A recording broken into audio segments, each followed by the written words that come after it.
I really appreciate it, Jim. Yeah, when Jim asked me to do this, I got to be honest with you. I was a few drinks in. We were just hanging out, and so I think I got immediately sober and was scared to death. Don't know if I've eaten much since then, but I knew when he asked me that I had to be truly myself.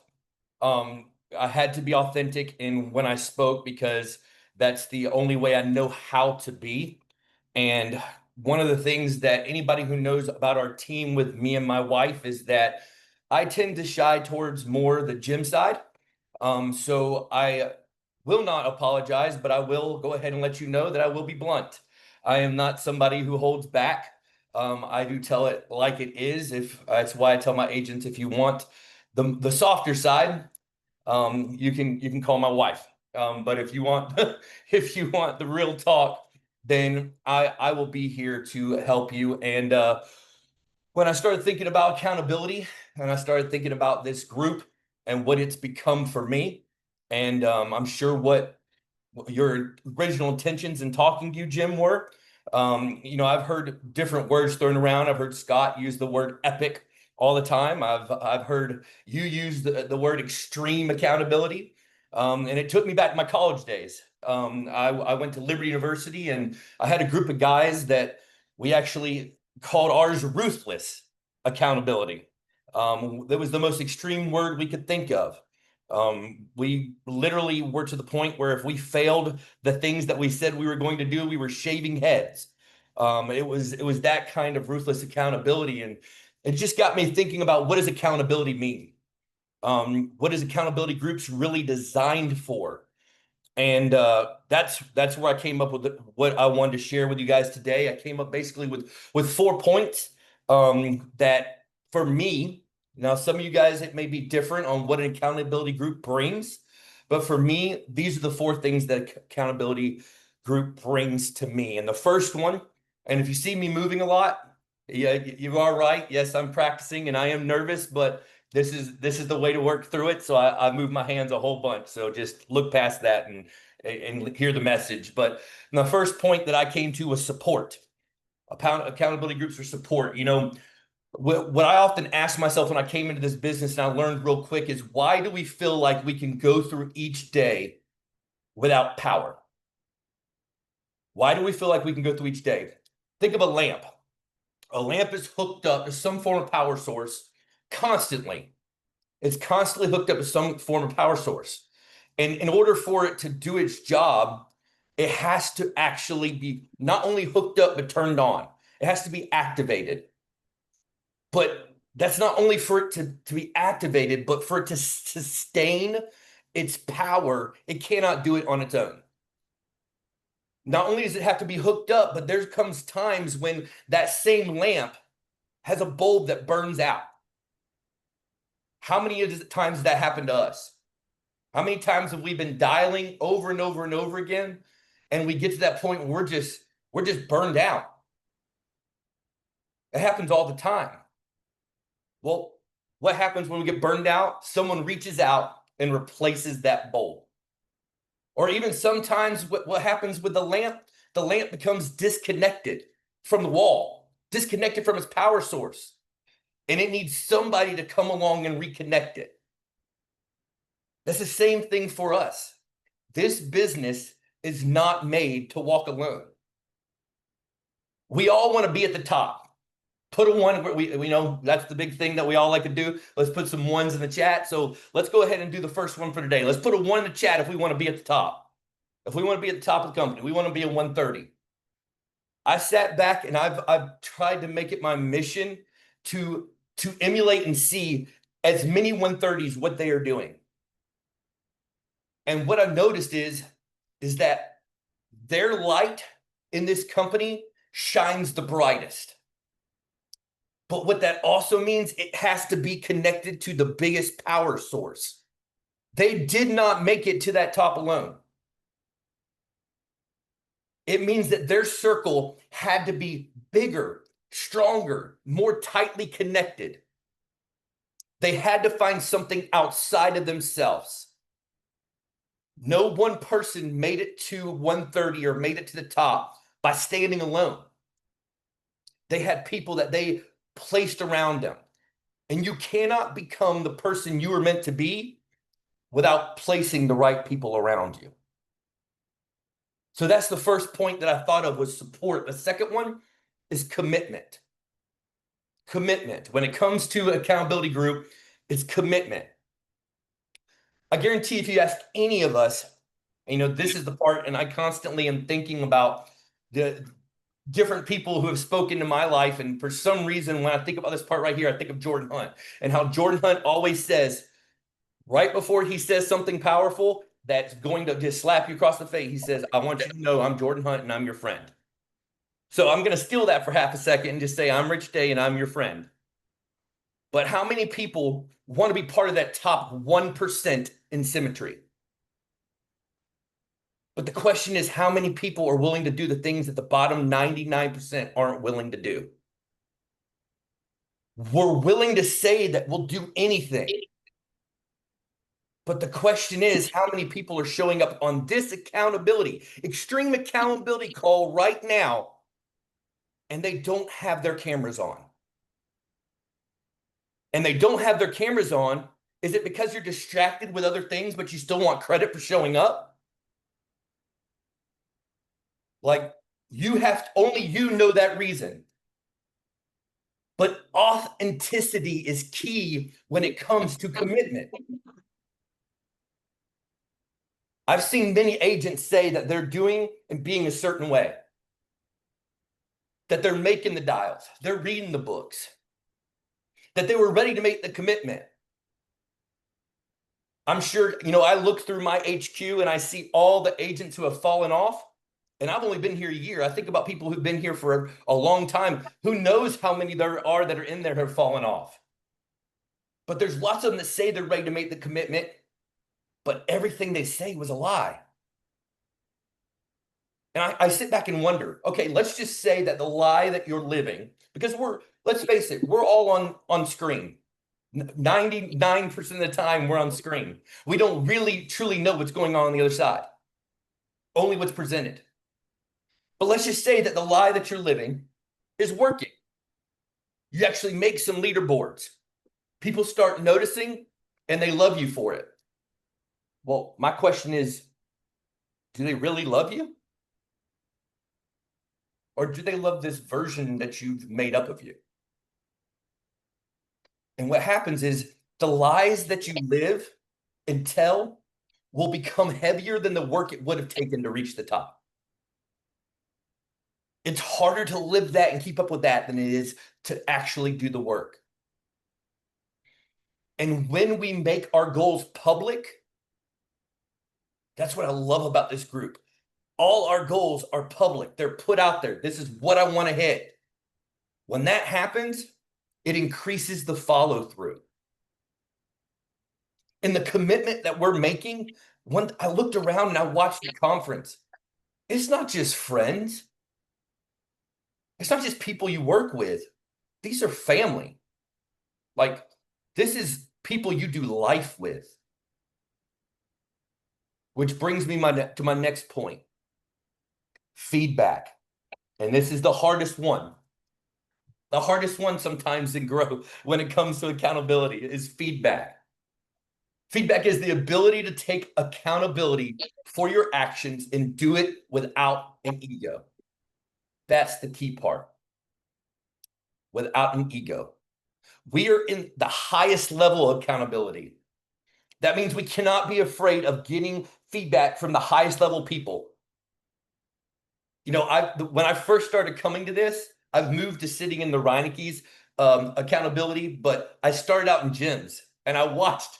And my first time sitting in, I remember, I don't know who the person was, that's irrelevant, but Jim sat there and said, if you don't put numbers in the next day or so, then you're going to be taken out of accountability.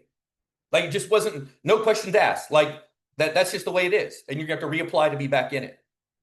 And I was like, man, I was like, that's kind of mean. And then I was like, wait a second. Was it really mean? And then I got to thinking, I was like, if you're walking away saying damn, Jim was really mean today. The problem is not Jim. The problem is you, because you're focusing on the words instead of the reason behind the words. How often do we do that in life? I think of a ship's captain. He's constantly updating his crew and correcting the course of the ship.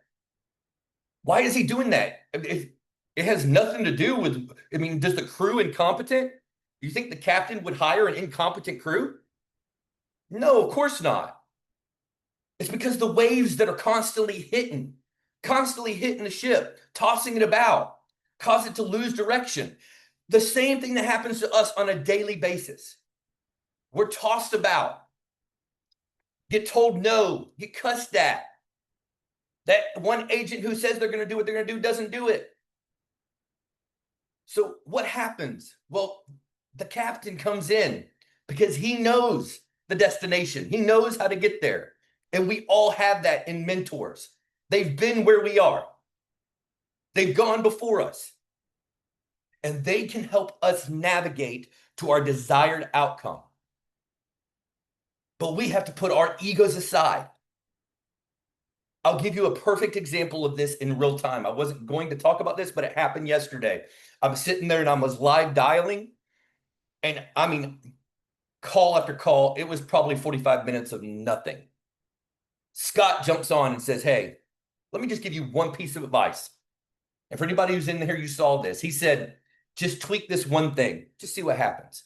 The very next dial, I tweaked that one thing and I set an appointment. The very next dial. Someone who's been there before me, willing to speak in, willing to listen, that's accountability at its finest. That's what we're here for. And my fourth and final point is growth. Growth. I'm going to use an old reference, but it's such a good one. Gold, the way that it's refined is it's heated. It's heated up. As all the impurities rise to the surface, they get scraped away. And then it gets heated up some more. And then the impurities get scraped away. And then it gets heated up some more.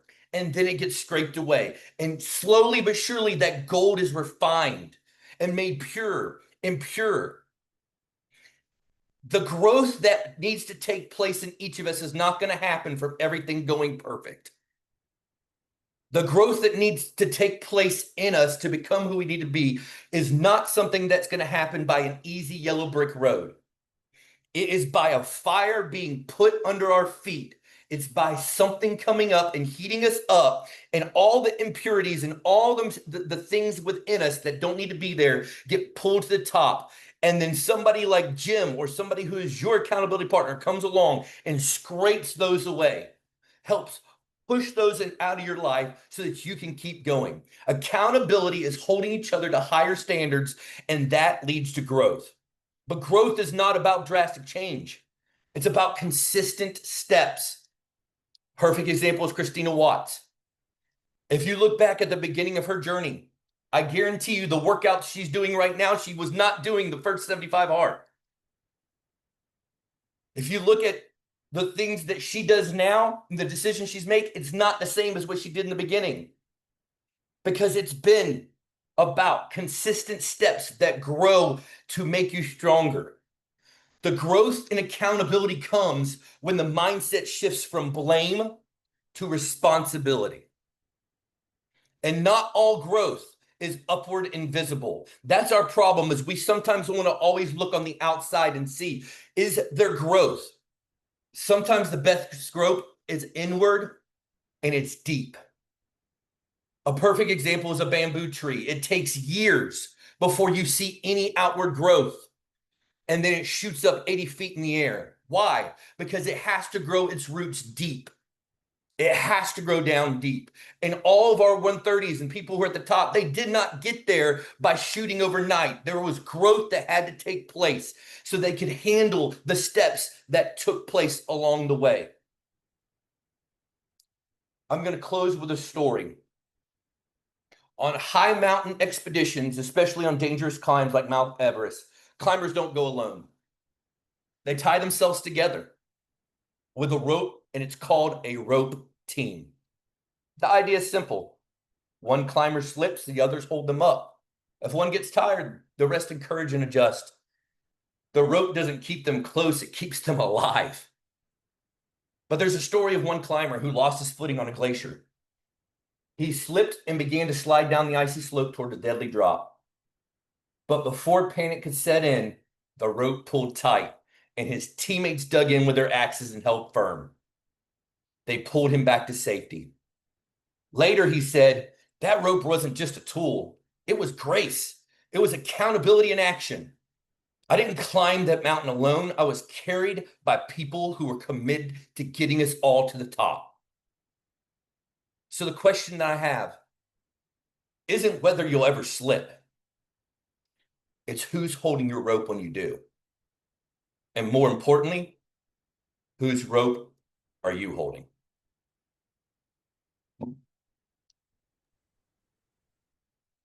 Is that all you got today? That's all he's got. That's all he's got. Is that all you got today? That's all you got.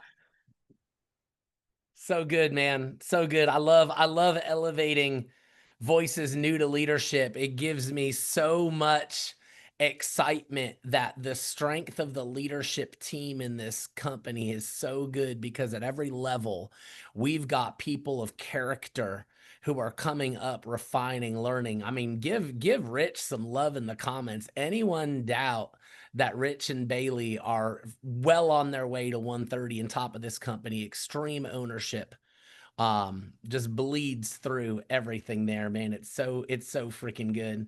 I wanted to zoom in real quick, Rich, on one thing, and just I'm gonna give y'all just a leadership lesson for free here, if I can indulge that. So when I come to this platform, you get Mean Jim. Lauren Peach in the comments, she's like, Jim's the nicest mean guy ever. And when you shared that story, just watching me, just zero emotion, just delete people out of the group. When you're in leadership, you're balancing constantly mercy and justice. You're balancing constantly grace and standards. And so I will almost always have two levels of communication with my team. I will have one level that is all inclusive, anybody come in, and I will have one level designed for high achievers, for people putting their hands up. So going to conference, I'm going to have one place the whole team can come. I don't care if you've never written nothing, like anyone welcome. I'm going to have another place where you got to earn your way in there. And so some people, they swing this pendulum too far, where they only want to work with high achievers and they're not casting a vision for everybody. Or they swing the pendulum to, no, in our team, we're all inclusive all the time, and you're not raising the bar for people that are hungry for it. And you've got to balance those things, which is why instead of just balancing the two, I almost always have two ongoing. Almost always I'm focused on everybody, and then separately I'm focused over here. But when you're talking to those high achievers, you cannot water down the achievement, because it cheapens it for the people who earn it. And so when you're talking, so when I'm in this group, anybody in this group put their hand up to come here. You volunteered, you asked for it. So I'm talking to people that want to be held to a certain level. And if I allow for grace in this environment, if I allow for mercy in this environment, if I start cutting down standards in this environment, I cheapen it for everybody else who put their hand up. I cannot afford to do that for the sake of culture. I will have another environment that is almost nothing but grace, almost nothing but mercy, almost nothing but, hey, I understand you. I get your reasons. Like, no worries. You're welcome here. You don't have to write anything all year and you're welcome here. You just ain't welcome there. And I'm going to be so clear on that. So y'all are in the hard side of leadership over here, and I'm proud of every single one of you that put your hands up. 351 people put your hands up and said, I want that environment. I want to be held to a standard. I don't want the grace and the cutting corners and the mercy. I don't want that stuff. There's plenty of opportunity to get that stuff in lots of different places in our culture. We are running out of places that refuse mercy, refuse grace, and prioritize a level of standard and excellence and potential. Rich, I'm grateful for you, brother. Thank you for what you shared today. Thank you for the reminder of what accountability is, looks like, and how it operates well. I'm going to stop this recording, open up some breakout sessions.